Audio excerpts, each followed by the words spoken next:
Kagami sits hundreds of miles from the Japanese mainland. It is a closed loop, a volcanic island reliant on a single, fragile economic engine: international tourism. When 2 British tourists were discovered dead on the island's isolated North Beach, that economic engine was immediately threatened. The local police response was swift. Within days, authorities announced they had detained 2 perpetrators and secured formal confessions to the murders. Those perpetrators were 2 Burmese migrant workers. They were interrogated without legal representation, navigating complex accusations through a local translator they could barely understand. On paper, the local justice system executed its duties flawlessly. The perpetrators were caught, the case was closed, and the island's reputation as a safe destination was preserved. The official police narrative is physically incompatible with the raw data extracted from the crime scene. This diagram illustrates the divergence between the official text on the left and the raw forensics on the right. The first failure is genetic, a discrepancy in the DNA match threshold. The second failure is anatomical. The blunt force trauma observed on the female victim contradicts the police description of the event. The third failure is digital. A strictly controlled closed-circuit surveillance network exhibits a 40-minute deletion directly overlapping with the time of death. By isolating these 3 specific points of failure, we can map exactly how local institutions deliberately suppress physical evidence. The events on Kagami demonstrate that a signed confession holds no weight if the forensic apparatus analyzing the evidence is structurally compromised. We begin with the biological evidence recovered from the North Beach sand. This genetic sequencing chart features a red line representing the legal identification threshold. When knotting the 2 confessed migrants' DNA, both peaks registered clearly below this legal threshold. However, an unidentified DNA profile from the scene registered as a match peak, easily clearing the barrier. Rather than investigate this unidentified profile, the local police command ordered their forensic chief to adjust the interpretive language of the DNA report. They kept the raw numbers intact, but rewrote the conclusion so it technically supported the prosecution of the migrants. The manipulation extends beyond genetics to the physical bodies of the victims. This 3D model shows the female victim's cause of death. The blunt force trauma to the posterior skull is localized, a targeted strike, not diffuse fall damage.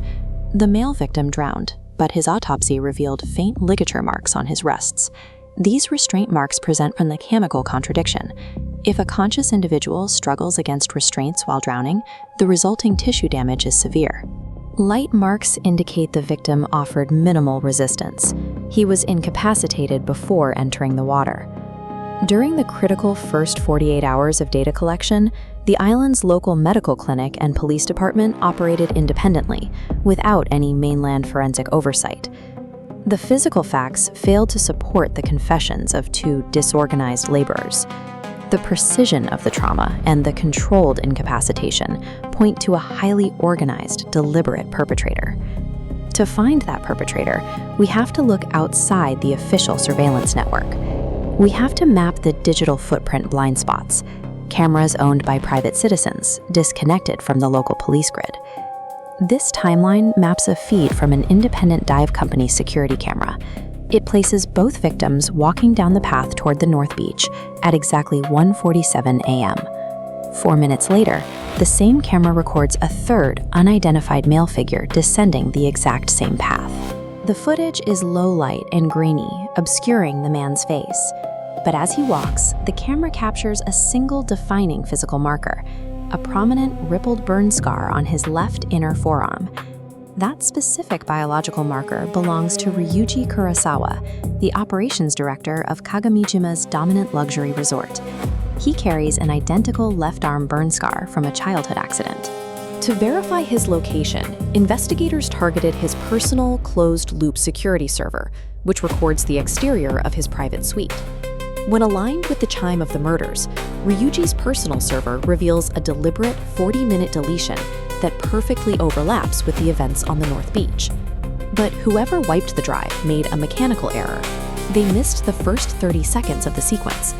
That surviving fragment shows Ryuji packing a bag, with a dark, visible stain on his wrist.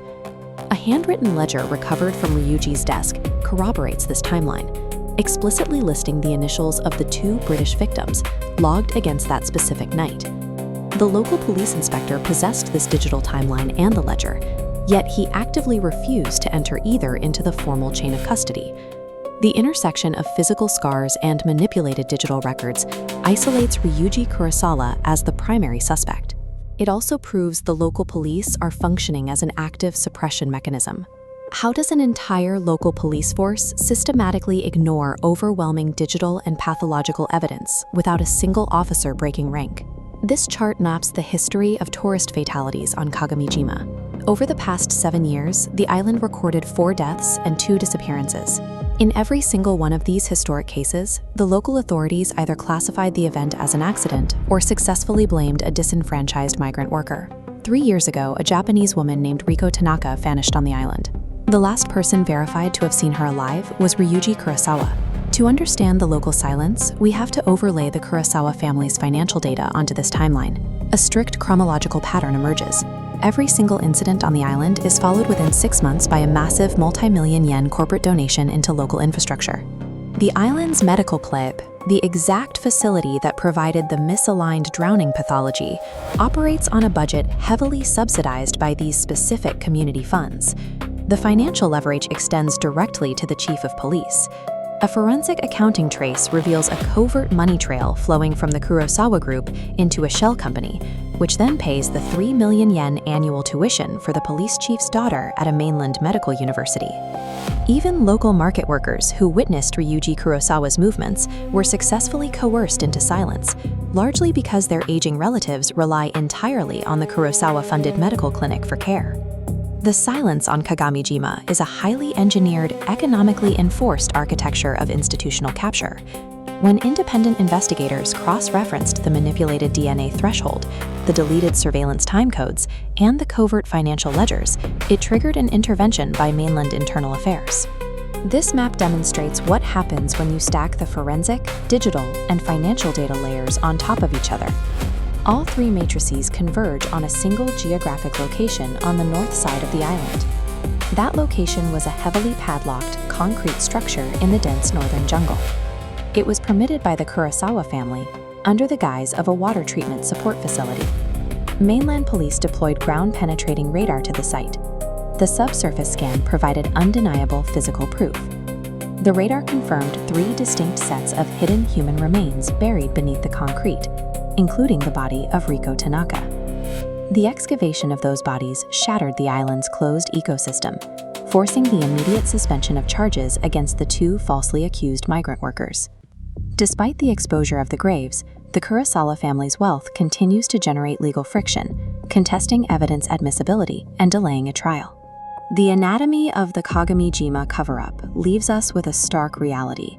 Forensic science is useless if the institution wielding it relies on the suspect for its survival. True justice requires structural independence.